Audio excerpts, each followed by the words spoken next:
Hello and welcome to episode 3 of the Dan Edgoose and Ben Wakeford Sportscast. I'm your host Daniel Edgoose, and joining me is Ben Wakeford. Welcome back. Yeah, welcome back to episode 3. Hope you enjoyed episode 2. We had a bit of a problem with the technical difficulties. It will be re-uploaded, so if you haven't checked that out, I advise you to, as some points that we drawn today will be carried on from last week. Yep. I'm sure, and it just helps us if we can get feedback from any sportscast we do. But for the views, as I said for the last 2 weeks, and we aim to do it again today, is have a well-rounded sportscast with a bit of a debate to come up later. Yeah, discussions and debate is kind of discussions and debates, which should be interesting for us and for you, the viewers. So let's get straight into sort of today's agenda. Into it, yeah. Big sportscast today. We'll start off talking about the transfer deadline day and the January transfer window, which saw many transfers occur. Yeah, some big news coming out of London mainly. Yeah. With Arsenal starting off losing Olivier Giroud to Chelsea, which is kind of part of the deal with Dortmund, Chelsea and Arsenal in order for Arsenal to get hold of Pierre-Emerick Aubameyang. How do we feel about that? I think Olivier Giroud is a really good signing for Chelsea for 18 million. I think a team, especially in today's inflated market, I think in terms of a value for him, you're looking more at 30 million. So Chelsea, in my opinion, have got a bargain. But it's a strange one because I don't think he's a world-class player. But he's a different kind of player. He's what Chelsea were looking for. Yeah, we've kind seen of them big target man. Andy Carroll, Ashley Barnes, Peter Crouch. Anyone over 6 foot. Anyone over 6 foot who can head a ball, Edin Dzeko. And they've got one of the better players that was available to them at cheap price. So it's sort of low risk, possibly high reward. Yeah. We've seen, again, like you mentioned, Michy Batshuayi gone to Borussia Dortmund. Yeah. That hasn't really panned out the way Chelsea have liked. He struggled quite significantly in the Premier League after his move to Chelsea from Olympique Marseille a couple of years back. But it's an okay signing for Dortmund. Yeah. Obviously, it's a replace. They're trying to find a short-term replacement for Aubameyang, just in case. Obviously, he did go, so they needed a short-term replacement, and then they'll probably sign someone in the summer or find someone to replace Aubameyang. Well, or can you really replace Aubameyang? The point I was about to make, it's a very tough player to replace. I mean, he brings something that not many players can bring to the table, and that is lightning, quick pace, strength, deadly finishing. But one of the world's best. Oh, definitely. I mean, he's feared by other teams wherever he plays, from lower teams in the Bundesliga to Champions League oppositions like Real Madrid, although Borussia Dortmund are in the Europa League this year. So overall, Giroud to Chelsea, good signing. Batshuayi to Dortmund, it's a an replacement. option. Yeah. It's an option. It's not ideal for them. They could have spent that money on other top players, and I'm sure they were linked with those players, but they didn't really have time to get a big deal done. In terms of a signing which they need to complete quickly, it's a good signing. It will do, and obviously Aubameyang to Arsenal is it's what they were after, wasn't it? It's what they're after. A statement player. Yeah, it's what the fans were begging for. No, definitely. And that's not the only transfers that have occurred. They're all strikers. And then you're looking at Manchester City record signing on Aymeric Laporte from Spain, which is 57 million, was it? I believe it was upwards of that, upwards of 60, 70 years. For a defender, it's big. They spent a lot on their defence, Manchester City, and considering how well they're doing in the Premier League this season, that's worrying for the rest of the Premier League, because they're only going to get better. I believe I saw a stat the other day which said that Manchester City's defence budget is actually bigger than Paraguay's, which is quite something. Because obviously they bought Kyle Walker for 50 million, Danilo for 30 odd million, and then now Laporte for in the region of around 60 million. So good signing for them. He's young still. Yeah, very good. he's been one of the La Liga's standout players in recent years, linked with a lot of big clubs, and still hasn't played for France yet, but obviously I think that'll come for him.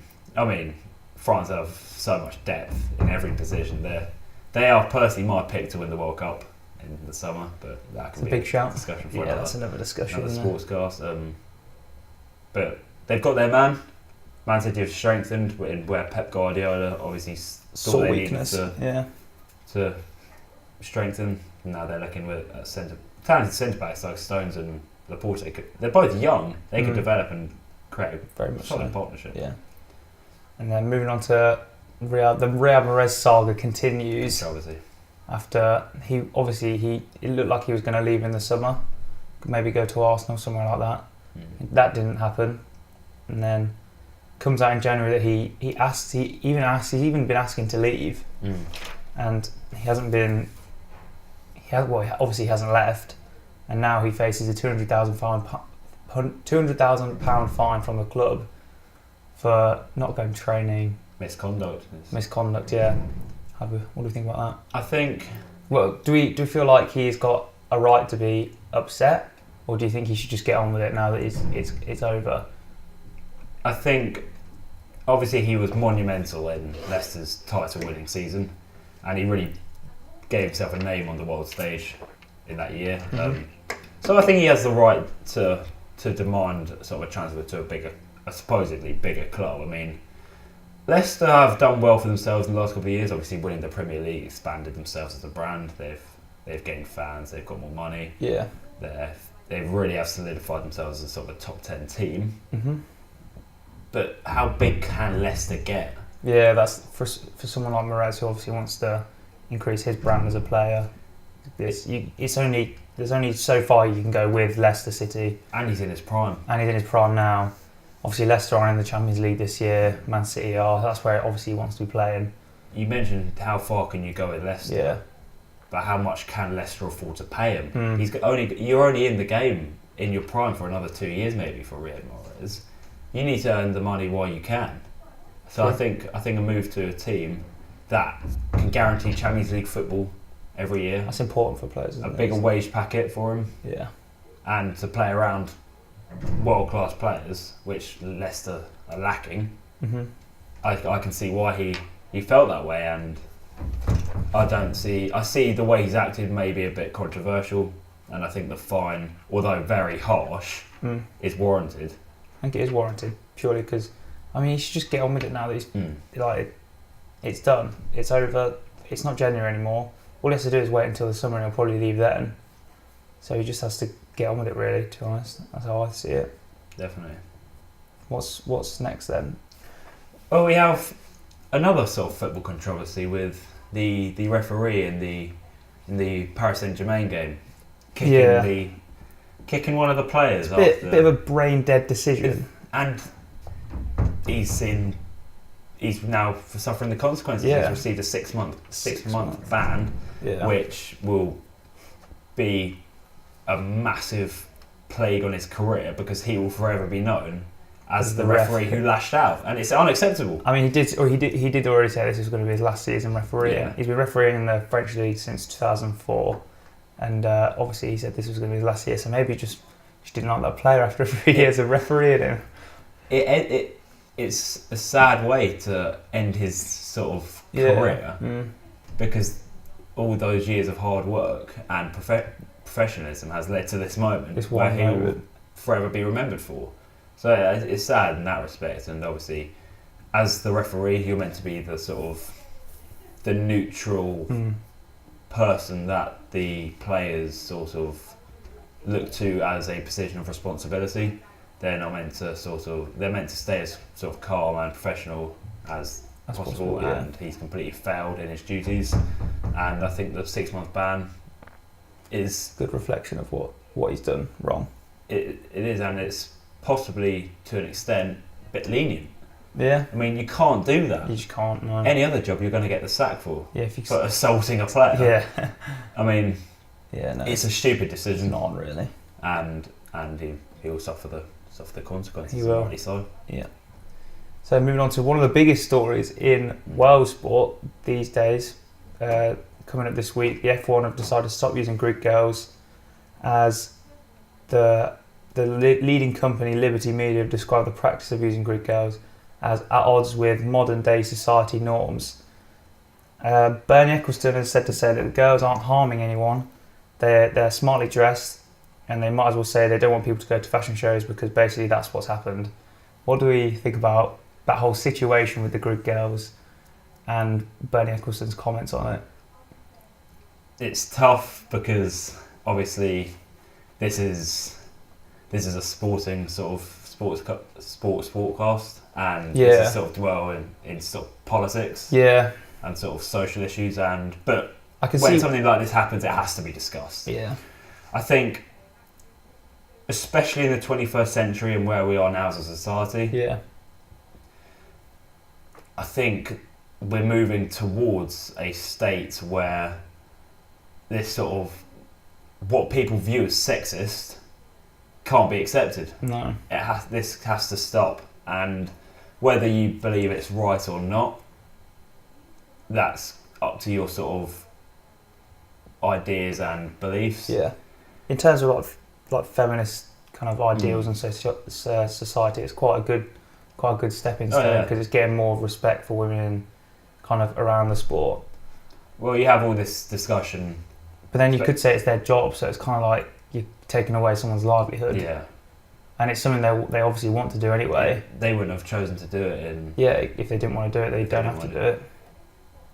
But especially in the sort of recent months and years, the feminist movement has sort of grown. And again, I'm not going to sort of say my sort of beliefs. Yeah, well, no, it's just as you can sort of do the research yourself and sort of develop your own understanding and sort of view on the matter. Obviously, recent discussions with sort of the pay gap in institutions like the BBC have become massive talking points. Yeah. So it's not really surprised that something like this has happened, that there is sort of an outcry for this sort of happening to be stopped. And Bernie Ecclestone has stated his beliefs, and he also went on to say about the commercial benefits of the sport, adding, "We used to charge the sponsors for allowing them to have their girls on the grid, dress really nice so people would take notice of them. I don't remember any of the girls being forced to do any of these things," which is kind of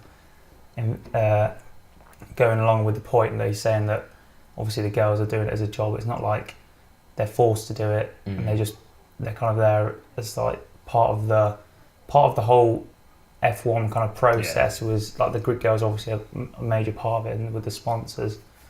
What I think is an interesting sort of take on it is, will people look at it as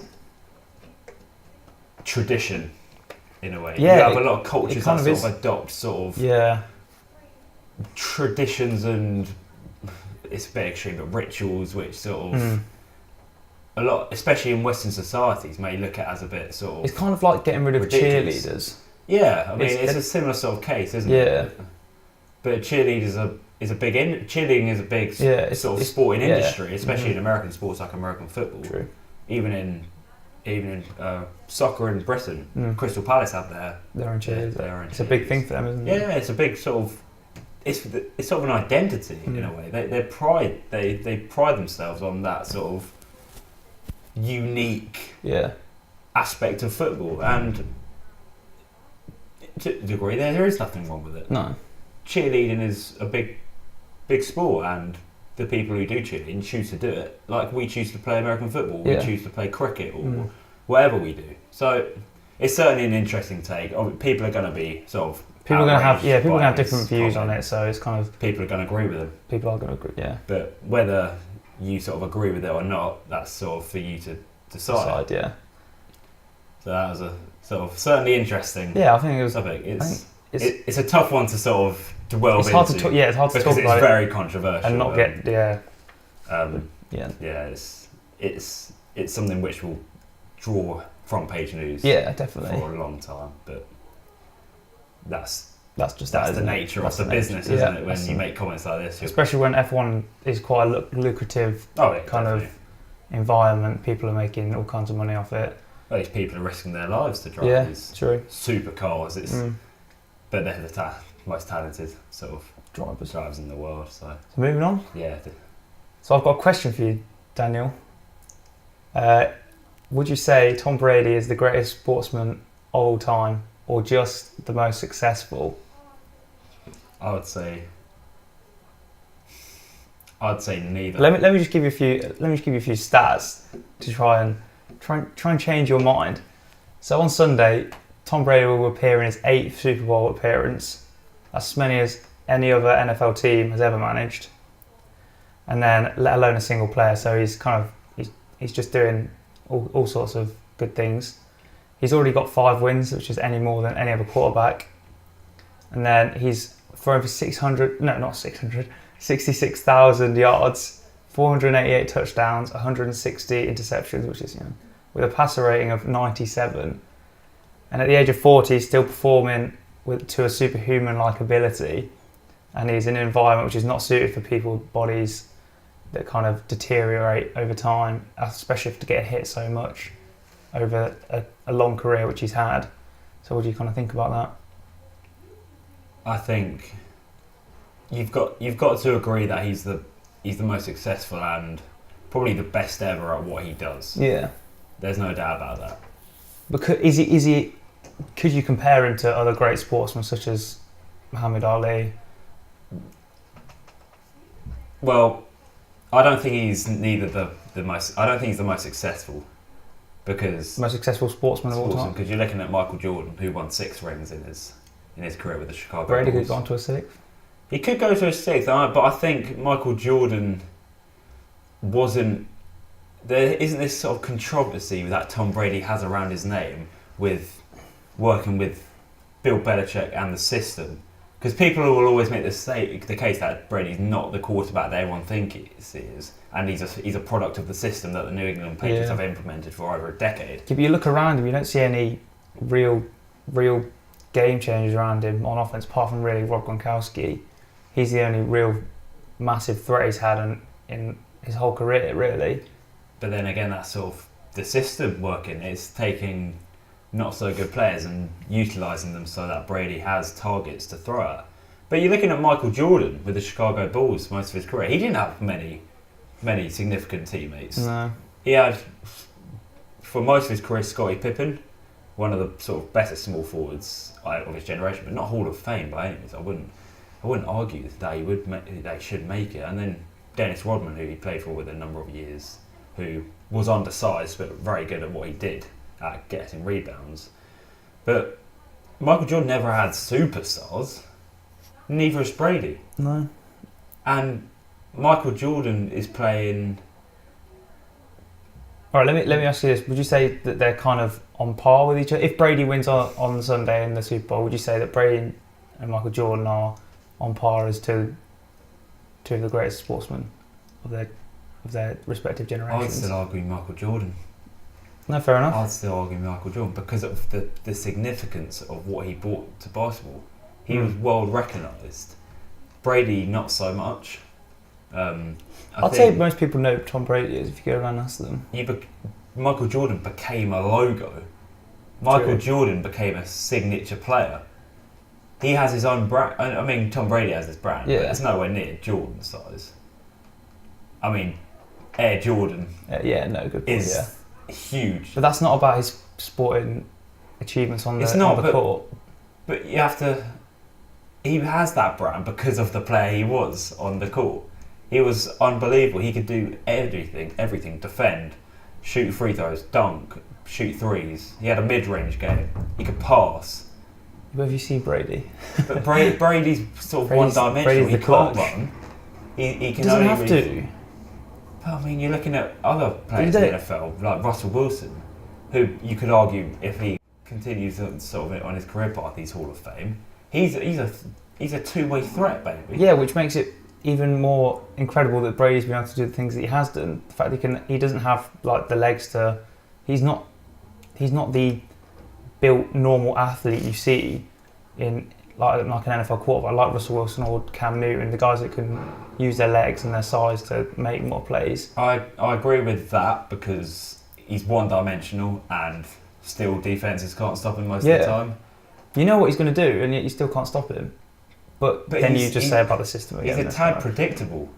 Michael Jordan had the ability to get you off your seat. Brady is good at the simple things. Come on, you can't say that the Super Bowl last year that didn't get you off your seat when Brady wins it, brings it back in the fourth quarter and wins it. You can't say that's not off your feet kind of. But at the same time, you're looking at a team game with a lot of guys on one team, especially on the field at once. In basketball, you have 5 guys on the court at once, and only one of them was really ever a superstar, and that was Michael Jordan. He had to do a lot of those things on his own. Brady still has Brandon Cooks, Julian Edelman, Rob Gronkowski. He's never had superstars. Randy Moss at one point. He's never had Randy Moss was a superstar, but that was a long time ago. Mm. He's never had really superstars on his team, but he's always had good players. There's a reason why they're Super Bowl champions so often, is because they do find these players, whether it's late in the draft or unwanted free agents, and they develop them into talents. So you can't argue that Tom Brady isn't one of the best, one of the most successful. That would be silly. That would be asinine. Yeah, it'd be disrespectful, wouldn't it? That would be very disrespectful to Tom Brady and his legacy. But Michael Jordan was on another class. And you're looking at other athletes like Muhammad Ali. Mm. Not only the best boxer of all time, but also what he did for the civil rights movement. Yeah. He's so influential. That was obviously a different kind of time period. Yeah, definitely. You're looking at a very different society back then. Which is why it was so he was obviously an inspiration to people. You have, and you have Tom Brady's comeback against Atlanta. You have that sort of a significant moment in his career. You have Muhammad Ali, George Foreman Rumble in the Jungle. I encourage anyone watching to watch that, because that is absolutely unbelievable how Muhammad Ali... Just watch any highlight reel of Muhammad Ali and you will be amazed at how efficient he was. For such a big man to be so quick, he was a freak of nature, and the boxing world definitely misses him, but he's definitely up there with Michael Jordan and Tom Brady. Yeah. And then you've got to sort of argue with Roger Federer. Oh yeah, obviously. Well, I wanted to talk about Roger Federer actually. Well, his 20th Grand Slam. Exactly, that's what I was sort of alluding to here. He's the most successful tennis player of all time. Oh, you know what? And absolutely world class. One of the greatest sportsmen of all time. Yeah, definitely. He's kind of up in age as well as Brady. He's up in age and he's still doing it. That's the determination of the man. The mark of a man. Being that age and still being able to do the things that he does, that he did when he was younger, is quite remarkable, really. It's obviously credit to their passion towards the sport and to winning, because they're able to sacrifice things beyond strict diets, beyond strict routines, in order to continue playing and continue winning, which is obviously their main goal. So there's a lot of there's a lot of world class and memorable athletes which you can make a case are just as successful as Brady, but I would argue he's not the most successful. Yeah, it's all just personal opinion, isn't it? Yeah, it really is. I mean, there might be someone else we haven't mentioned that. Oh yeah, definitely. And if you are watching and feel like there is someone else, let us know, and we'll certainly it'll be interesting to see actually what people think. Whether you agree with me or Ben or have your own opinion, just leave a comment. Yeah. So we're on to more of like an NFL kind of theme now, moving on to the big Super Bowl weekend.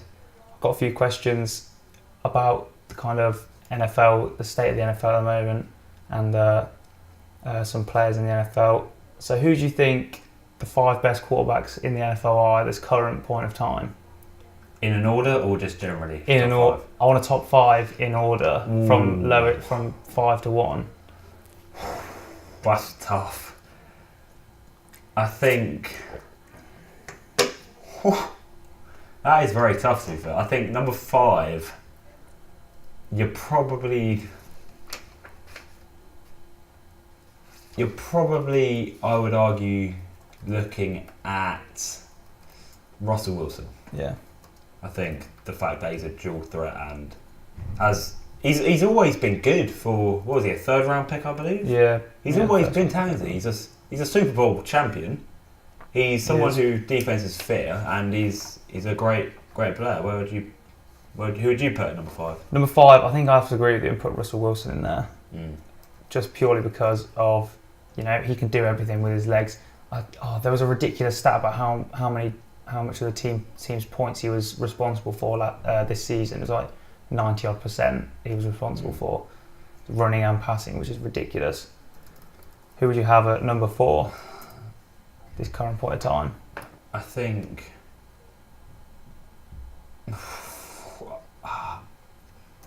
if you're looking at the last couple of years, we look at. I'm in a for number 4. I'm in a bit of a crossroads there because I'm thinking if I pick one of these 2 players, the other one's not making it into my top 5. Oh yeah. So I'm sort of stuck at a crossroads between Carson Wentz and Ben Roethlisberger. I think the last couple of years, Roethlisberger definitely he is Hall of Fame, probably in all likelihood. A very good player. He kind of went off. It was a bit odd to start the season. He was people were questioning whether he was still into it because there was talks of him retiring. Obviously, he comes back and gets to the AFC. Almost gets to the AFC Championship, but just gets beaten. And then Wentz had a good year as well. Wentz had a very good year until he tore his ACL. For a second-year quarterback. Yeah. My number 4 is actually Carson Wentz at this current moment of time, purely because of his form this season, what he can do. Like obviously he's an athlete, like 6'5", big man. He can make all the throws, especially in a tough environment up in Philadelphia, where the climate's normally kind of against you, and in a tough division as well. Obviously, he did really well. Number 3, who are you going on to? Drew Brees. I think I was debating throwing in Cam Newton because of his MVP season a couple of years ago, but Drew Brees does it consistently. Yeah. I mean, Drew's was spectacular this year. I think the Saints have to keep him. I don't think they will. Do you not? I don't think that he's re-signing. I think I saw him on the Ellen DeGeneres show. He said he was re-signing, so. Well, but they haven't confirmed anything yet. But he said he definitely wants to stay. I think he wants to get paid. He will. I think he wants to get paid, and he wants the best opportunity to get a ring. And I don't think that's with New Orleans.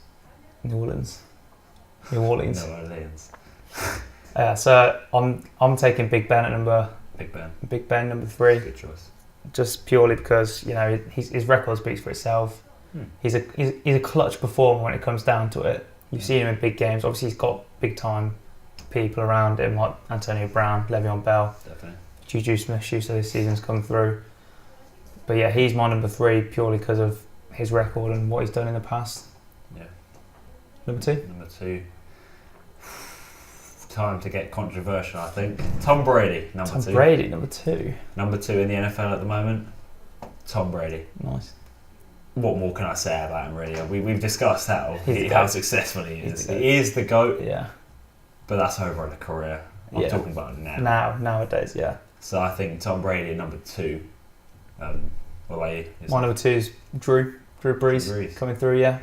I think he's had another great season this year without being spectacular, obviously, because of their running game's been immense. So he hasn't had to do as much as he normally would have to. But obviously he broke his own completion record this season with like 72% passing, which is obviously a feat in itself on a team. Obviously that's just kind of speaks for itself. His stats are just legendary. He is a future Hall of Famer. Number 1 then. Alex Smith. Are you serious? No. That's I was chucking to myself. I'd say Aaron Rodgers. Aaron Rodgers? Yeah, I only put him on my list, to be honest. I don't really like him. Do you not rate Aaron Rodgers? I think, sure, he hasn't had the success that maybe we expected. 1 ring for what I would class as still the best quarterback in the NFL. If you're looking at pure talent... he's not delivered. Oh, come on. Come on now. I'm disrespecting him. Come on now. Don't disrespect Aaron Rodgers. I'm doing it. And this is someone who doesn't like the Packers very much. You're looking at pure raw talent with the fundamentals to succeed. He just runs around. He's a postseason. He just runs around. Sure, he doesn't necessarily always be successful in the postseason. He has only got 1 ring, and he has made the playoffs quite a few times. Yeah. The amount with the quality of team he's had around him, I don't think he's made the most of. Oh, come on now. He's had an elite defense for a lot of the time. He's had an elite defense. His offense hasn't been that great. You're looking at what Jordy Nelson. Agree. Their star running back was a wide receiver 2 years ago. He has led the offense, but with the defense that they have, they should have been. I feel like he could have won more Super Bowls. if he was that. Yeah. He was as good as the people think he is. Who'd you put number 1? Mate, there's only one man at number 1. That's Tom Brady. Yeah, That's Tom Brady. I love the man. I think he's. Well, I don't love the man, but I love the player that he is. I think he's clutch in pretty much every situation. Go back, you watched the Super Bowl last year. You watched the AFC Championship game this year. He's incredible to watch, especially in that time at the end of the game. He knows what he's doing. Bill Belichick knows what he wants to do, and then Brady just puts it onto the field, and that's what I like about him. Tom Brady's excellent, but I think Aaron Rodgers for me is box office. I think he is the man that I would want. That's at the forefront of my. That's fair enough. That's just opinion. So going into the Super Bowl, who do you think has the momentum going into the Super Bowl? The Patriots or the Eagles?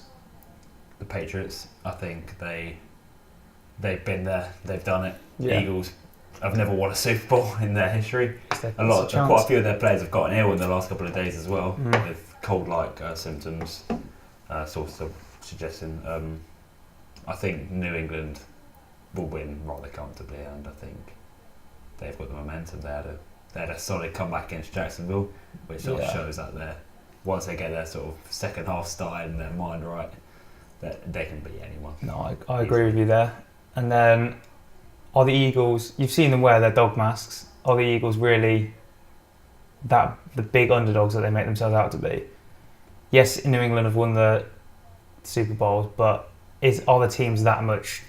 Is there that much of a gap in between the two teams that they can think they're that much of an underdog? I don't see it. I think you look at the regular season records, and exactly. There's not much between them. I mean, Philadelphia, and for the most part of the season, was the best team in the American Football League. So true.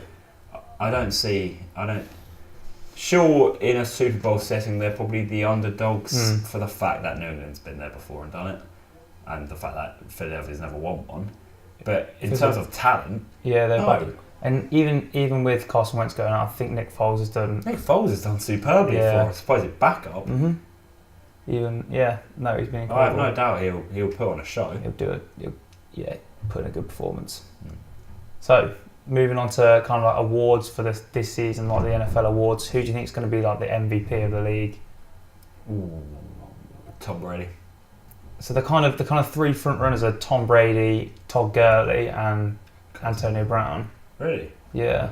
I would have thought. Carson Wentz got injured. Yeah, exactly. That's if he continues, he's MVP. Yeah, definitely.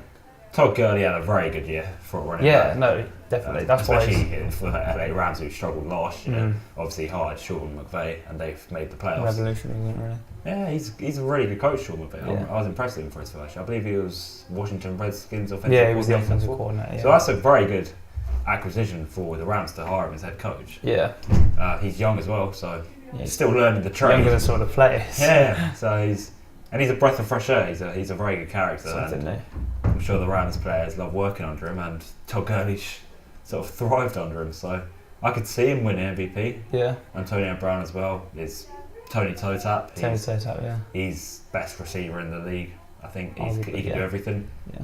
For me, anyway. Who do you think then? Tom Brady. Tom Brady. Yeah, I'd have to agree with you there. Just purely because of he's obviously playing the most difficult position. Yeah, Todd Gurley, you said, had a great year. So did Antonio Brown, but Tom Brady does what he's done. He's done what he does normally.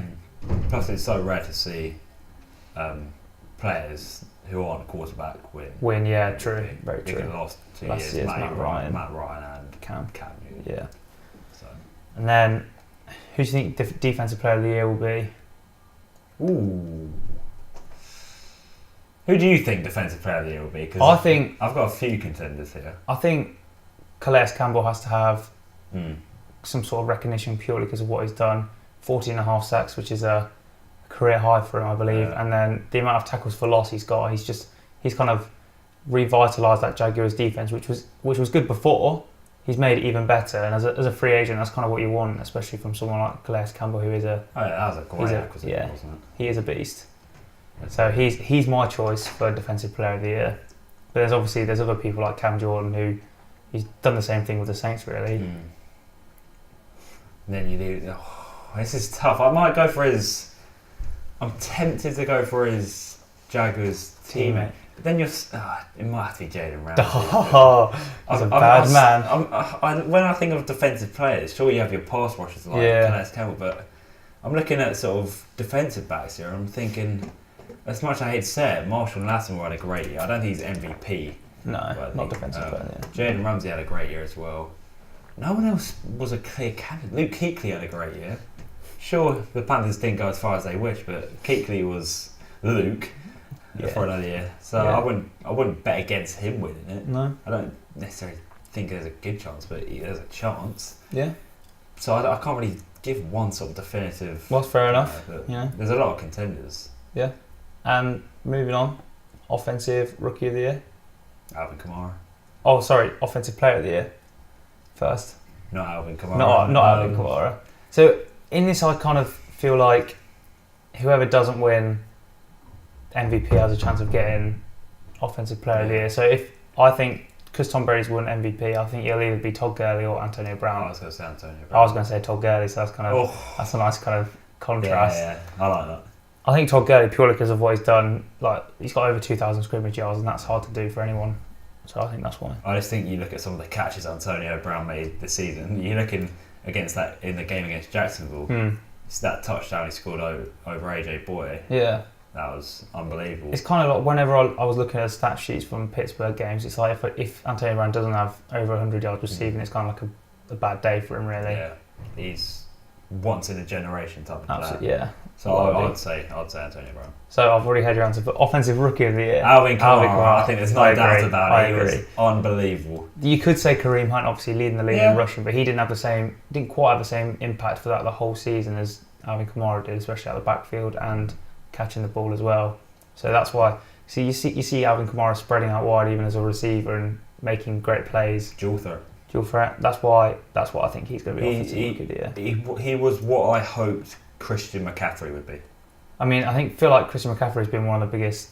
Purely, I don't want to say he's been a flop, but I think he's been one of the biggest flops for how much hype was about him. Yeah, definitely. I think going 8th on the ball of every game. He didn't play bad. No, he didn't. No, he didn't play bad at all. There's definitely room for improvement, and there's definitely good signs there. I feel like he's not big enough. Yeah, I just don't see him as a running back in the stature-wise, he's not. He's a slot receiver for me. Yeah, but you could slip him in there, see if he does anything. Obviously, the Panthers hired a new offensive coordinator, North Turner. Yeah. So maybe they'll utilise him a bit better than Mike Schuler did last year. Yeah, so. Hopefully. And the big one, defensive rookie of the year. Don't do it like this. It's got to be. I agree. He's brilliant. Not just because I'm a Saints fan. I don't like the Saints now. Obviously, but they had a fantastic draft when you think about it. You've got to give him Marshall and Lattimore, and then Michael Thomas last year. Yeah. There's other players this year as well that made impact from rookie positions, but yeah. So Marshall Lattimore was shut down corner. He's turned into one of the best, covering the best in the league, covering the best season. That's brave. Kind of following the best. That's what he kind of did. Watching him against Julio, he let up a few big plays against Julio, but that's because it's Julio Jones, isn't it? Yeah. But yeah, he normally would follow the number one receiver and do a good job on him. Yeah. So that was kind of key to the changing the Saints defense, which is very positive, and that's why he gets our votes for defensive rookie of the year. That's all I've got today. I just wanted to sort of get your opinion on the old $100 million signing of John Gruden to the Oakland Raiders. Oh, madness. Well, we all know what kind of a man John Gruden is. I love him so much. Yeah, I think he'll succeed. I really do. I hope he does. I mean, it's been a while since he's been on the saddle. Yeah, I think it'll be interesting to watch to see what he does, especially with Derek Carr. What else have you got? Just a bit on the NBA trade. Yeah, so now we'll go on to the NBA, is it? Yeah, so sort of two big stories emerging from the last couple of days, and that is the New Orleans Pelicans starting center DeMarcus Cousins injured. He actually ruptured his left Achilles tendon, so he's out for the rest of the season, and that does have a big impact on New Orleans' playoff push. I think when you lose a player like DeMarcus Cousins, although he is sort of a dressing room presence, not always for the right reasons. He's he's been ejected. But it's hard to replace a guy like that, isn't it? It's hard to replace him. He's been ejected one of the most times of any players in the league. But it's so hard to replace somebody with that much talent, getting rebounds and scoring points inside. And then the other day. We're looking at blockbuster trade. An absolute huge trade, which shook the NBA completely. The LA Clippers have decided to move on in a completely different direction after they signed Blake Griffin to a huge contract in the summer. They've actually traded Blake Griffin to the Detroit Pistons in exchange for Avery Bradley, Boban Marjanovic, Tobias Harris, a first-round pick and a 2019 second-round pick, which is a huge trade. There's you're getting a lot of assets there for. Yeah, I mean, I believe the Pistons threw in Avery Bradley to sort of ice the deal and to make the finances work. Oh yeah, they're obviously taking on an absolutely huge contract in Blake Griffin, so they needed to throw in Avery Bradley to sort of get back under the cap and to make the sort of finances work. But it's just another asset the Clippers receive, and I'm sure they'll take him. Do you think that's a good deal for the Pistons? Do you think that's going to improve the team? I think at first my gut feeling was the Pistons won the trade because they're getting a all-star player, power forward in Blake Griffin, who is highlight reel material. He is, in my opinion, the best dunker in the NFL. Won the slam dunk contest several years back. But then as I sort of look at this sort of deal more, I'm looking at the sort of assets that the Pistons gave up, and I'm starting to think the Clippers, because they're in a rebuild right now. They lost Chris Paul. Sometimes players aren't worth as much as you give up for them.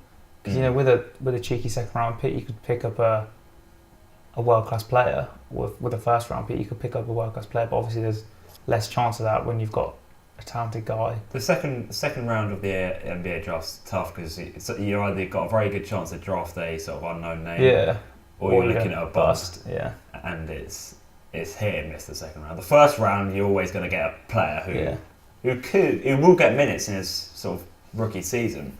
And I think that's a good trade for the Clippers, who are rebuilding after they lost Chris Paul. They obviously still have DeAndre Jordan, but I can't see him staying past the trade deadline. And then they're receiving Tobias Harris, who is he's not all-star, but he's a very good player, a very good asset, and Avery Bradley, who is one of the league's best defenders, especially a shooting guard. He's going to be matching up against some big names. So I'm thinking maybe the LA Clippers won this trade. So but they lose a name. Quality player in Blake Griffin. Chestnut. So that's all we have time for today on the EdgooseWakeford Sportscast. I'm Dan Edgoose with Ben Wakeford. Thank you for tuning in. Thank you for tuning in. We've had a good sportscast today with a lot of topics to discuss. Bit of debate. And, I like having a little debate. So next episode should be up next Friday, where we'll be talking about the Super Bowl. And the NFL off-season, which will be coming up, and some other topics as usual. So thank you for joining.